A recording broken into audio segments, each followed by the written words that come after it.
En aquella celda fría y húmeda, donde la luz apenas se filtraba por la rendija de la ventana de hierro, aprendí lo que era ser tratada como menos que nada. Sentada en el suelo áspero, con las manos temblorosas apoyadas en las rodillas, miré la pared durante horas, intentando comprender cuándo mi vida se había convertido en una pesadilla. El silencio era tan denso como la vergüenza que sentía en el pecho, aunque no había hecho absolutamente nada malo. No fue el miedo al lugar ni a las otras mujeres encarceladas conmigo lo que me hizo llorar. Fue la sensación de ser invisible para el mundo, como si mi palabra no significara nada, como si mi historia, mi nombre, el esfuerzo de toda mi vida hubiera sido borrado por una acusación arrojada al viento y aceptada como una verdad absoluta. A mí, una abuela que pasaba sus días vendiendo dulces en el mercado y cuidando a su nieto, ahora me llamaban ladrona. Y lo peor de todo, nadie parecía dispuesto a escuchar la verdad. La gente me miraba como si fuera un monstruo. Y lo más doloroso es que empecé a verme así también. La duda se cuela sin pedir permiso. Empiezas a preguntarte si es posible demostrar tu inocencia cuando todo el mundo ya te ha declarado culpable. Y en este lugar, donde hasta el aire parece juzgarte, la esperanza se convierte en un recuerdo lejano. Hoy, cuando alguien me pregunta cómo empezó todo, respiro hondo, porque contar esta historia duele, pero duele aún más guardarla. Por eso te la cuento, para que entiendas que incluso una persona inocente puede ser enterrada viva cuando a nadie le importa la verdad. Pero lo que pasó ese día fue solo el principio, y ni siquiera sabía qué esperar cuando salí de casa esa mañana. Esta no es solo una historia triste más, es el grito silencioso de miles de abuelas, madres y mujeres invisibilizadas por una sociedad que juzga antes de escuchar. Hoy conocerás la verdad tras un rostro marcado no por la culpa, sino por la injusticia. Y quizás, al terminar este video, veas el mundo con otros ojos, más atentos, más humanos. Si esta historia te conmueve, si te hace un nudo en el pecho o te hace un nudo en la garganta, te animo a que le des me gusta, te suscribas al canal y a lo compartas, porque historias como estas necesitan ser contadas y nunca olvidadas. Me desperté temprano ese día como siempre. El aroma del café recién hecho se mezclaba con el sonido lejano de los vendedores abriendo sus puestos en el mercado al final de la calle. Y esa fresca brisa matutina me hacía sentir viva. Siempre he sido una mujer que se despierta con el sol y pone la tetera antes incluso de cepillarme los dientes. La vida me ha enseñado a ser práctica, firme y discreta. Me puse las pantuflas, doblé el trapo de cocina sobre mi hombro y fui a la cocina a preparar los dulces de coco que habían estado reposando desde la noche anterior. Eran mi ingreso, mi sustento, mi pequeño motivo de orgullo. Mientras envolvía cuidadosamente cada dulce, pensé en mi nieto, a quien llevaría al colegio esa mañana. Él era mi luz, mi razón de ser. Y en ese momento no tenía ni idea de que estaba a punto de llevármelo por última vez. Fuimos juntos a la escuela como todos los días. Él hablaba de sus notas, de los dibujos que había hecho en la clase anterior y me pidió, como siempre, un dulce de coco antes de que llegara la maestra. Yo, incluso fingiendo firmeza, cedí con esa sonrisa que solo las abuelas saben dar. Tras dejarlo en la puerta, fui directa a mi tienda, alicé el mantel rojo de flores que cubría la pizarra improvisada, ordené las macetas y empecé el día como cualquier otro. La gente pasaba, me saludaba, compraba un dulce, me pedía crédito. Allí era conocida, respetada. Me había costado toda una vida ganarme ese lugar, ser vista como alguien confiable, como una mujer trabajadora. Y ese día, todo eso me fue arrebatado en cuestión de segundos. Fue entonces cuando vi la patrulla estacionada al otro lado de la calle. 2 uniformados vigilaban el mercado con atención. Pensé que era una inspección de rutina, tal vez una queja contra vendedores ambulantes. pero entonces vi que uno de ellos me señalaba. Se me aceleró el corazón, pero intenté mantener la calma. El agente cruzó la calle con un papel en la mano y preguntó secamente: ¿Es usted Guadalupe Pérez Martínez? Respondí de inmediato: Soy Guadalupe, María Pérez Martínez. Ni siquiera escuchó María, solo miró a su compañero y negó con la cabeza. El segundo agente ya entraba con las esposas abiertas. Intenté preguntar qué pasaba, pero no me dieron la oportunidad. Me quitaron los documentos, pero no los miraron. Insistí en que había sido un error, que nunca había ido a un supermercado, que estaba en casa preparando dulces ese día. Una vecina se acercó para interceder, pero la apartaron a empujones. Todo el mercado observaba confuso. Y a mí, con manos temblorosas, me jalaron de la blusa y me empujaron contra el coche. Las frías esposas me cortaron la muñeca y mi dignidad goteó al suelo como lágrimas contenidas. En ese momento aún tenía esperanza. Pensé que bastaría con explicarlo, que todo se resolvería en la comisaría. Confiaba en que existía la justicia, que cuando alguien comete un error se corrige. Pero esa mañana, en medio de toda esa confusión, no tenía ni idea de que el error no era el más grave. Lo más grave vendría después, y nadie, absolutamente nadie, estaría dispuesto a arreglarlo.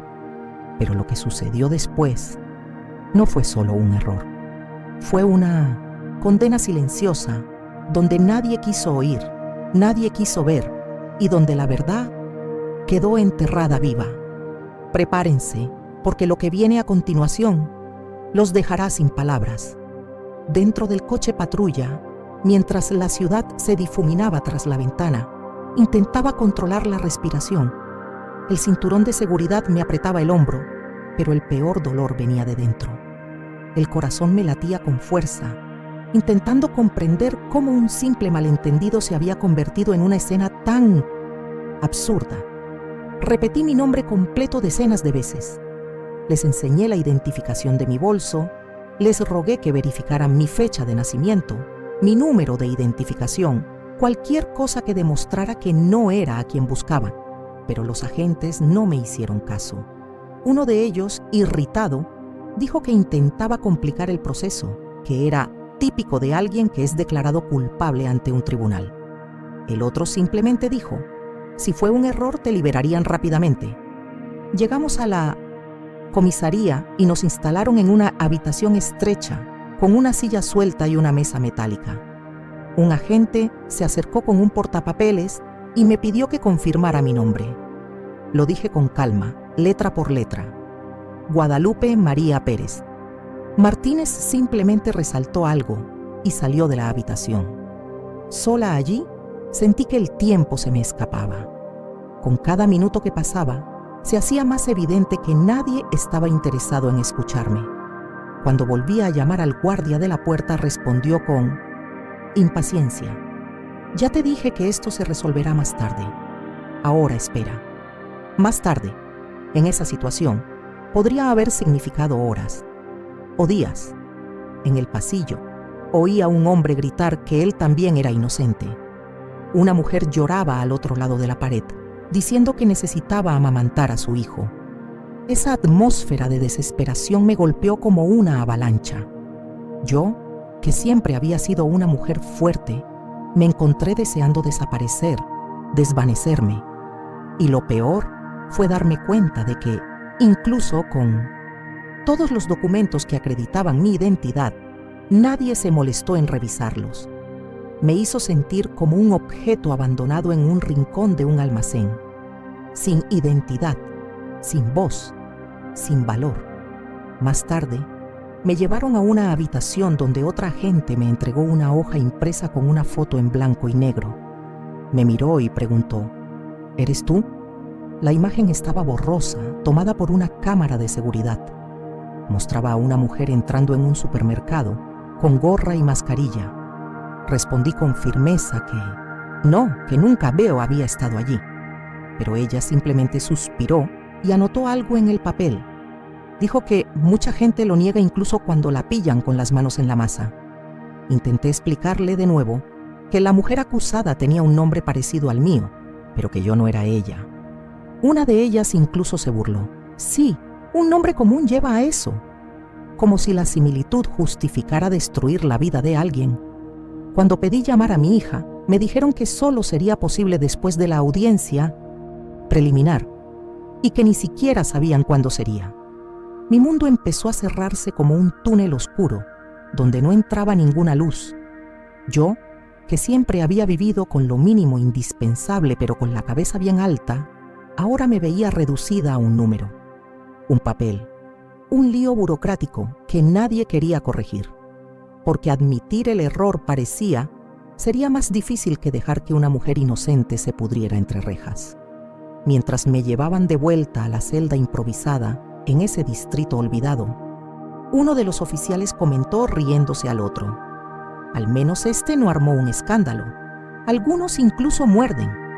Respiré hondo y volví a sentarme en el mismo banco frío de hacía horas.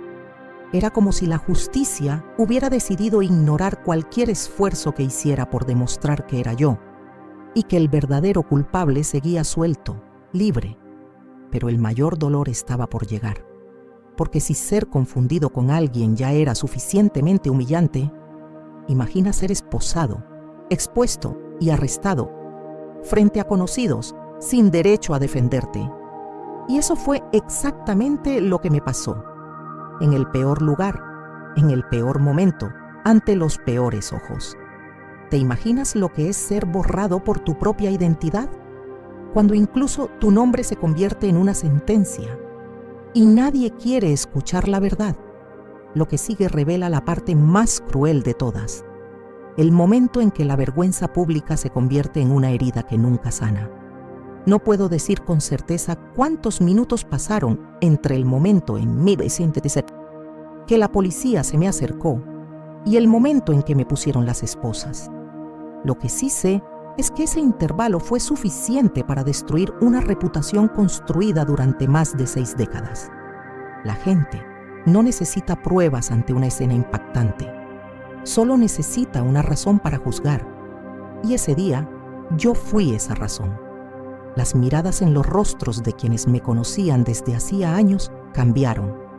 Atrás quedaron los saludos y llegaron susurros, expresiones dubitativas y dedos acusadores. Una mujer que vendía telas a mi lado negó con la cabeza en silencio y noté que evitaba mirarme a los ojos. Tal vez por miedo, tal vez por vergüenza, tal vez simplemente porque era más fácil no saber qué creer. El sonido de las esposas al cerrarse resonó como un chasquido seco en mi mente. No era solo el metal que me ataba los brazos, era la señal pública de que me consideraban culpable, incluso sin juicio, incluso sin defensa, incluso sin la verdad. El policía me jaló del brazo con cierta prisa, como si fuera a salir corriendo. Yo, que nunca había huido de nada en mi vida. Mis pies descalzos pisaron la acera caliente y el mantel de la tienda ondeó al viento. Los dulces de coco cayeron al suelo, esparcidos como pedazos de lo que quedaba de mi dignidad. Un niño, que solía comprar dulces conmigo después de la escuela, dejó de masticar chicle y le gritó a su madre: «Mira, mamá, arrestaron a la abuela de los dulces». Las puertas de la escuela seguían abiertas cuando todo ocurrió. Mi nieto, que había entrado minutos antes, corrió hacia las puertas al oír el alboroto. Gritó mi nombre con los ojos abiertos de miedo. Intentó abrir la puerta, pero un miembro del personal se lo impidió. La escena que vio, su abuela siendo arrastrada por 2 hombres uniformados, quedó grabada en su mente de una forma que jamás podría borrar. Esa imagen reemplazó los días que lo llevaba de la mano a clase, las noches que le contaba cuentos, los domingos jugando en el patio. Todo fue reemplazado por un solo recuerdo que jamás olvidaría. Mientras me subían al coche, oí a un vecino susurrar: «Nunca imaginé que fuera capaz de eso». Lo que él no sabía es que yo tampoco imaginé que la gente fuera capaz de voltear la cara tan rápido. La feria, que siempre había sido mi lugar de paz, mi espacio de lucha, se había convertido en una arena. y yo, sin darme cuenta, me había convertido en el espectáculo del día. Dentro de la patrulla, el agente que conducía encendió la radio y empezó a tararear una melodía al azar, como si fuera una simple rutina. El otro agente hablaba por celular con alguien diciendo que había atrapado a otro y que solo necesitaba informarlo. Ninguno me miró. A ninguno le importó. Yo era solo otro nombre tachado en un expediente, una cara entre muchas, una historia irrelevante ante la burocracia. El coche se alejó a toda velocidad, llevándose no solo mi cuerpo, sino también mi alma, arrastrada por los gritos de mi nieto y las miradas despectivas de quienes deberían haberme protegido. Y en ese momento comprendí que la peor prisión no tiene barrotes ni candados. Es la prisión del juicio ajeno. Es saber que, incluso después de demostrar tu inocencia, el mundo ya te ha condenado. Pero aún no tenía ni idea de lo que me esperaba, porque lo que enfrenté en prisión fue aún más inhumano que lo que viví en la calle. Si creías que era cruel que te arrastraran delante de tu propio nieto, espera a descubrir lo que me hicieron ahí dentro, porque lo que viene ahora no es solo injusticia, sino la inhumanidad que se esconde tras los muros que nadie quiere ver. Me llevaron a la comisaría como un saco de patatas, sin cuidado, sin dignidad, sin voz. Al entrar, un fuerte olor a moho y sudor rancio llenó la habitación.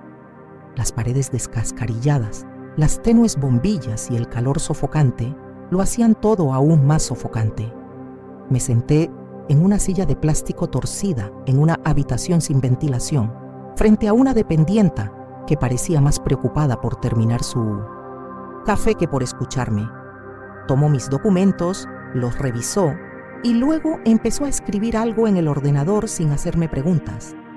Intenté explicarle que había un error, que jamás había pisado ese supermercado. Simplemente respondió con expresión cansada. Tendrá que explicárselo al fiscal. Yo rellenaré el formulario. El tiempo dentro parecía larguísimo. Ningún reloj marcaba las horas, pero la luz del sol que entraba por la ventana insinuaba que la tarde ya se estaba convirtiendo en noche. Pedí un vaso de agua y me dijeron: hay una fuente en el pasillo. Si quieres, ve. Me levanté lentamente, con las muñecas aún marcadas por las esposas, y caminé bajo la mirada suspicaz de los agentes de guardia. Todos me analizaban como si intentaran adivinar cuál podría ser mi delito. Una mujer de pelo blanco, ropa sencilla y voz grave. Puede que no pareciera una delincuente, pero para ellos el simple hecho de estar sentada allí era suficiente para ser considerada peligrosa. Un tiempo después, me llevaron a una sala para tomarme las huellas dactilares. Un hombre con expresión agria me dijo que pusiera la mano sobre un cristal sucio. Hice lo que me pidió. Cuando intenté explicarle de nuevo que mi nombre era parecido al del sospechoso, pero que yo era otra persona, se rió. Dijo: si todos los que entran aquí fueran inocentes, esta comisaría ya se habría convertido en una iglesia. Esa frase me dolió más que una bofetada, porque quedó claro que en ese sistema la culpa ya viene hecha y la inocencia se gana con mucho más que palabras. Después del registro, me enviaron de vuelta a la sala de espera, acompañada de otras 3 mujeres. Una tenía heridas visibles en la cara, otra lloraba quedamente, la tercera parecía entumecida. Ninguna me dirigió la palabra. Me senté en un rincón y permanecí en silencio, abrazándome. Pasaron las horas y nadie me dio explicaciones. Cuando pregunté por un abogado, me dijeron que tendría uno de guardia si quería, pero que solo aparecería al día siguiente, es decir, si el caso no se trasladaba primero a la prisión. La prisión. Esa palabra resonó como un trueno en mi cabeza. ¿Cómo era posible que yo, que apenas sabía entrar sola en un banco, fuera tratada como una delincuente, a punto de ser llevada a una prisión? Más tarde por fin apareció la jefa de policía. Vestía como si fuera a cenar. Entró a toda prisa, firmó unos papeles, me miró brevemente y dijo: acúsenme por el delito. Si hay algo mal, el juez decidirá después. Ni siquiera me hizo una pregunta. Mi vida entera se decidió allí, en 2 minutos de indiferencia, por alguien que ni siquiera sabía mi apellido completo. Y así, sin defensa, sin justicia, sin voz, me llevaron a la patrulla que me llevaría al sistema penitenciario de mujeres de Santa Marta, sin disculpas, sin dudas, sin compasión. Pero lo que me esperaba tras aquellas altas puertas y esos fríos muros no era solo una celda, era la completa negación de mi existencia, porque dentro de ese lugar, incluso el tiempo parecía condenado a morir lentamente. Lo primero que noté al entrar en la prisión fue el olor. Era una mezcla de moho, desinfectante barato y comida rancia. Pero más que eso, era el olor a desesperanza, a una rutina acumulada, a días demasiado parecidos para contarlos. Cuando las puertas de hierro se cerraron tras mí con ese golpe seco, me di cuenta de que algo dentro de mí también se estaba cerrando. No era solo mi libertad lo que me estaban arrebatando. Era mi identidad, mi historia, mi alma. Me condujeron por un pasillo estrecho hasta un ala con celdas colectivas. No hubo bienvenida, presentación ni escucha. Un agente me entregó una manta fina y sucia y un paquete con 2 prendas usadas. Me ordenó cambiarme y esperar, sentada en un banco de cemento. Obedecí en silencio. Cada movimiento parecía pesar el doble, como si mi cuerpo sintiera la injusticia grabada en cada músculo. Miré a mi alrededor y vi que traían a otras mujeres. Algunas gritaban, otras lloraban y algunas parecían completamente ajenas a lo que estaba sucediendo, como si ya estuvieran insensibles a la rutina del abandono. La celda donde me colocaron tenía 8 camas de hierro y un solo baño sin puerta en una esquina. Había mujeres de todas las edades, con el rostro desfigurado por la ira, el dolor o la desconfianza. Nadie me dio la bienvenida. Me sentaron en un rincón y una presa señaló la litera de arriba, diciendo que estaba vacía. Me levanté con dificultad. Me tumbé sobre un colchón roto con la manta sucia cubriendo solo la mitad de mi cuerpo. El ruido de las demás presas hablando, rezando o quejándose me impedía pensar con claridad. Solo quería dormir y despertar en casa, con el olor del desayuno y la risa de mi nieto proveniente de la habitación contigua. Pero cayó la noche y con ella el pánico. En la oscuridad de aquella celda, las voces se apagaron y dieron paso a susurros. Oí a alguien llorar. Otro gritó un nombre repetidamente, como si suplicara por alguien que nunca llegaría. El sonido de las puertas al cerrarse, los pasos de los guardias en el pasillo, los gritos apagados provenientes de otras salas. Todo ello formaba un sonido que jamás podría olvidar. Cada ruido parecía recordarme que ya no era libre, y peor aún, que me habían enterrado vivo en un lugar donde a nadie le importaba la verdad. A la mañana siguiente, se acercó una detenida. Tenía el rostro delgado y los ojos hundidos. Me miró con calma y dijo: «¿No pareces de aquí?». Respondí que no. Le dije, entre pausas, que me habían arrestado por error. Ella simplemente asintió, como si lo hubiera oído 1000 veces. Aún así, me ofreció un trozo de pan duro y agua. Era la primera vez que alguien allí me miraba como a una persona. Se llamaba Clarita. Y aunque la habían arrestado por robo, fue ella quien menos dignidad me dio en esos días. Con el paso de las horas, empecé a comprender la lógica de ese lugar. Allí no impera la justicia. Solo sobreviven el miedo, el abandono y el silencio.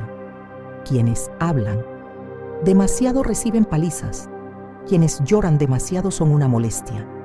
Y quienes intentan demostrar su inocencia solo sufren más daño. Los demás reclusos me miraban con curiosidad. Algunos incluso se burlaban de mí. Uno me preguntó si yo era el ladrón de la compra. No respondí. Ya había comprendido que allí la verdad era lo de menos. Y sin embargo, en medio de toda esa oscuridad, algo sucedió. Un pequeño detalle, pero que lo cambiaría todo. Porque la simple observación de un recluso Me condujo al único hombre dispuesto a descubrir la verdad. Al tercer día en mi celda, no sabía si era de mañana o de tarde. El tiempo transcurría lentamente, como si quisiera prolongar la tortura emocional que sufríamos. Sentía mi cuerpo debilitado, mi cabeza pesada y mi espíritu sumido en una profunda tristeza. Clarita, mi compañera de celda, se acercó con una mirada más curiosa que de costumbre. Se sentó a mi lado y dijo: «Doña Guadalupe, la mujer de la historia de la que hablan no es usted. Tiene un apodo. La llaman Lupita Morena». Eso me despertó. Pregunté quién había dicho eso y me respondió que era una chica de la celda de al lado, que ya conocía a la verdadera acusada de anteriores encuentros con la policía. Mi corazón se aceleró. Esa información podría ser la clave para salir de ese infierno. Le pedí a Clarita que me contara todo lo que sabía y me explicó que Lupita Morena era conocida por robar en pequeños mercados del norte de la ciudad. Su rostro incluso había aparecido en las noticias locales. El parecido en el nombre era sorprendente, pero su apariencia era completamente diferente. Piel bronceada, cabello corto y voz grave. Yo, con mis canas y mi rostro cansado, no encajaba en absoluto con esa descripción. A la mañana siguiente, cuando me citaron para otra entrevista con un agente, me aferré a esta información como si fuera un salvavidas. El hombre que me atendió era más joven que los demás, llevaba gafas y tenía un comportamiento menos agresivo. Me identifiqué de nuevo, le dije el apodo del verdadero sospechoso y, con las pocas fuerzas que me quedaban, le pregunté si podía consultar los archivos de la comisaría. Me miró en silencio unos segundos y luego dijo: «Voy a echar un vistazo, pero no puedo prometer nada». 2 horas después, regresó con el rostro cambiado. Se sentó frente a mí y abrió una carpeta con 2 fotos. Una era la imagen de una cámara de seguridad, la misma que me habían enseñado días atrás. La otra era de una mujer con antecedentes penales, con un tatuaje en el brazo izquierdo y una cicatriz en la cara. «Esta es Lupita Morena. Fijándome bien, veo que no eres tú». Me estremecí. Por fin alguien veía lo obvio. Le pregunté si podía irme. Respiró hondo, como si eligiera las palabras para evitar problemas. «Desafortunadamente, doña Guadalupe, no es solo mi culpa. La arrestaron y ahora el caso debe ir ante el juez». El suelo parecía derrumbarse bajo mis pies. Aún con la verdad a la vista, seguía cautiva. La burocracia, fría e inhumana, se prolongaba con la lentitud de quien no tiene prisa por liberar a nadie. Sin embargo, ese detective empezó a seguir mi caso. Recopiló documentos, buscó el informe policial original y comparó los registros. Fue el primero en verme como una mujer agraviada, no como una ladrona inventada por el sistema. Pero incluso con todas las pruebas en la mano, el silencio fue la respuesta, porque la verdad, cuando amenaza con exponer las fallas de quienes ostentan el poder, suele quedar enterrada. Y lo que me hicieron después fue aún más cruel que el arresto. Fingieron que no había pasado nada. Al 5.º día, por la mañana, una guardia de la prisión apareció frente a la celda con un portapapeles en la mano y anunció mi nombre. Mi corazón se aceleró. Por primera vez, sentí que tal vez esa puerta de hierro podría abrirse para mí. No me explicó nada. Solo dijo: «Venga conmigo, señora». Caminé con piernas temblorosas, cruzando el pasillo rodeado de miradas sospechosas y apáticas. Llegamos a una habitación donde me devolvieron la ropa, una bolsa de plástico con mis pocas pertenencias y un papel con sello y firma. Era el formulario de liberación. Ni una palabra de disculpa, ni una sola mención del error. Me acompañaron hasta la puerta principal y me soltaron como si fuera un paquete olvidado. El sol me pegaba de lleno en la cara y por un instante mis ojos ardieron con más ira que luz. Crucé la puerta de salida sin saber a dónde ir. No me esperaba ningún coche. No había gente al otro lado de la valla. Ninguna mirada familiar.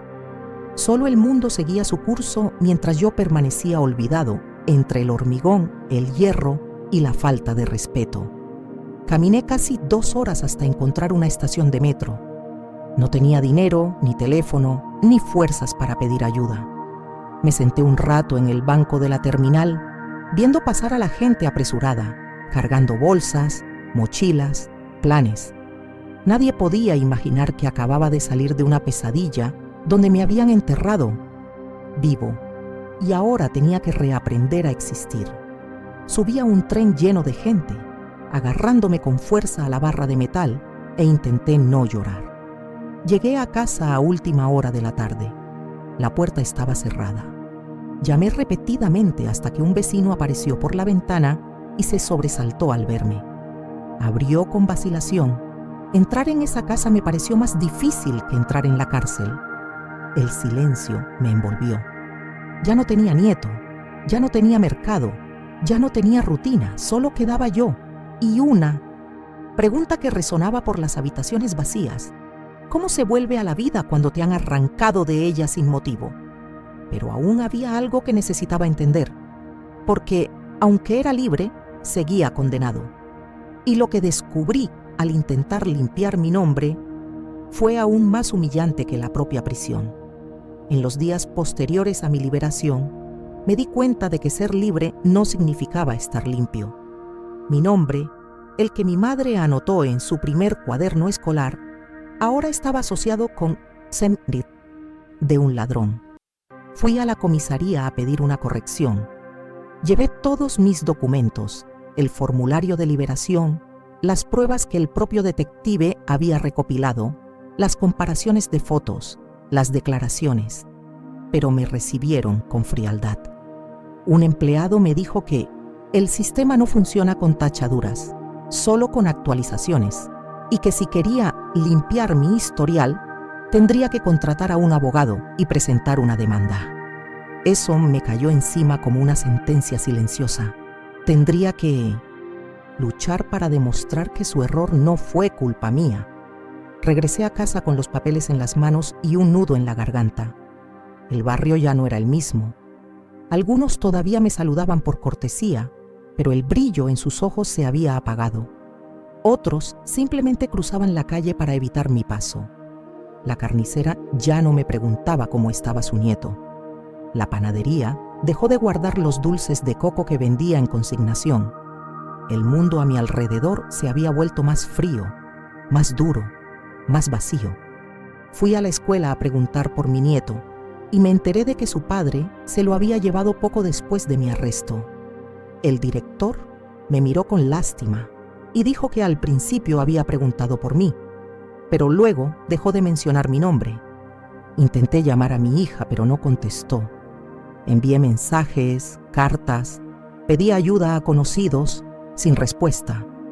Entonces comprendí que perder la confianza de las personas que amas es más cruel que cualquier celda.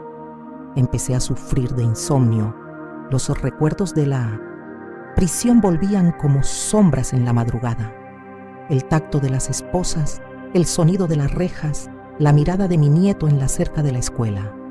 Todo se convertía en pesadillas que me despertaban sudando, incluso en las noches más frías. Busqué ayuda en un centro de salud y el médico, al ver mis síntomas, dijo que era estrés postraumático. Me recomendó terapia. Pero, ¿cómo iba a pagar un psicólogo si ya ni siquiera podía vender mis dulces? En ese momento, solo podía escribir. Tomé un cuaderno viejo y comencé a escribir mi historia. Página a página, noche tras noche, escribía no para acusar, sino para no olvidar. Porque olvidar sería aceptar. Y aceptar sería permitir que esto les pasara a otras personas. Necesitaba resistir, aunque eso significara empuñar un bolígrafo y destrozarme el corazón. Pero la verdad es que, por mucho que intenté recuperarme, hubo algo que nadie me devolvió: el derecho a ser escuchado. La justicia, cuando yerra, calla, y cuando calla, mata en silencio. Pasé meses intentando lograr una rehabilitación mínima. Fui al juzgado, hablé con trabajadores sociales e intenté programar una audiencia para revisar el caso, pero me topé con el mismo muro invisible.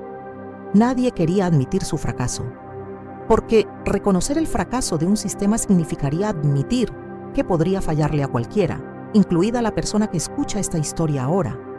Una vez me senté en un banco del parque y vi a dos señoras hablando. Una me reconoció, le susurró algo al oído a la otra y ambas apartaron la mirada, como si yo fuera un fantasma indeseable. Me corroía, no por los chismes, sino por el abandono, por la etiqueta que me habían puesto, que parecía imposible de quitar. Era como si mi imagen estuviera estampada en todas las paredes de la ciudad, pero con el título equivocado. Y ahí fue cuando me di cuenta de que esto no era solo una lucha contra la injusticia, sino contra el olvido. Porque las personas inocentes que pasan por esto no desaparecen, siguen viviendo, intentando respirar, intentando reconstruir. Pero nadie quiere saber. Nadie pregunta, ¿cómo estás después de todo esto? Solo quieren saber si aún cargas con el estigma, si sigues siendo esa chica del mercado. Empecé a participar en grupos de apoyo y proyectos sociales, no como voluntaria, sino como sobreviviente. Conocí a otras mujeres que también habían sido detenidas injustamente, arrestadas por error, con nombres falsos, por cargos endebles que nunca se investigaron adecuadamente. Una de ellas, doña Ruth, pasó 7 meses en prisión por un error en su número de CPF. 7 meses lejos de sus hijos pequeños, 7 meses de olvido, 7 meses cargando con una vergüenza que nunca fue suya. Hablando con estas mujeres, me di cuenta de que hay una prisión aún más grande que los barrotes, la prisión del prejuicio. Cuando la sociedad te cree culpable, no importa lo que digas, lo que demuestres ni cuánto llores, tu voz se vuelve ruido y el dolor invisible. Fue en una de estas reuniones que escuché la historia de Ana Claudia, madre soltera de 3 hijos. Fue condenada por robo basándose únicamente en el testimonio de un testigo que la confundió con otra mujer vestida con una blusa azul. El juicio duró menos de 2 horas. Perdió su trabajo, la custodia de sus hijos, lo perdió todo, y nadie quería oír que ese día estaba en una clínica de salud con sus hijos enfermos. Su historial sigue manchado hasta el día de hoy. Cada historia que escuchaba era como una nueva puñalada por la espalda, pero también era un motor. Ya no podía callar. Mi historia necesitaba ser contada no como una tragedia aislada, sino como parte de algo más grande, como un clamor colectivo por justicia real, por oídos atentos, por empatía. Hoy escribo y hablo no como víctima, sino como testigo, porque si permanezco en silencio, este dolor no desaparecerá, solo se trasladará. Y si has llegado hasta aquí, escuchando cada detalle de lo que viví, te pido, no dejes que esta historia muera en la pantalla. Compártela, habla de ella, comenta, porque nadie está a salvo de ser confundido con el error de otro. Nadie es inmune al fracaso de un sistema sin rostro. Y por eso decidí contarlo todo aquí. Porque si esta historia les pareció repugnante, esperen a escuchar lo que le hicieron a otra mujer que conocí después, que fue condenada por algo aún más absurdo que el mío. Porque a veces, la justicia no solo comete errores, se niega a corregirlos, y cuando eso sucede, ¿quién nos defenderá? Hoy, entiendo que la cárcel fue solo el principio. El verdadero castigo llegó después, en forma de silencio, desprecio y puertas que nunca se abrieron. El sistema me devolvió a la calle como quien devuelve un objeto dañado, esperando que siguiera adelante como si nada hubiera pasado. Pero algo había sucedido, algo grave, algo que me quitó no solo los cimientos, sino también la confianza en las personas, en la justicia e incluso en la palabra verdad. Intenté empezar de cero, volví al mercado, pero la gente ya no quería mis dulces. Decían que tenía un pasado y que eso ahuyentaba a los clientes. Intenté reconectar con mi hija, pero nunca volvió a responder a mis llamadas. Se llevaron a mi nieto y ni siquiera tuve la oportunidad de despedirme. Me quedé sola en esa pequeña casa, con olor a recuerdos y paredes que evocaban todo lo que había perdido. No quiero venganza. No quiero que los culpables sufran lo que yo sufrí, pero necesitaba que alguien me dijera mirándome a los ojos: no merecías esto. Eso fue todo. Una petición de perdón, una sentencia, un gesto, pero nunca llegó. Y por eso hoy, incluso con la voz entrecortada y el corazón cansado, elijo contar mi historia. Porque hay personas que quedaron sepultadas en el silencio y nunca tuvieron la oportunidad de decir: era inocente.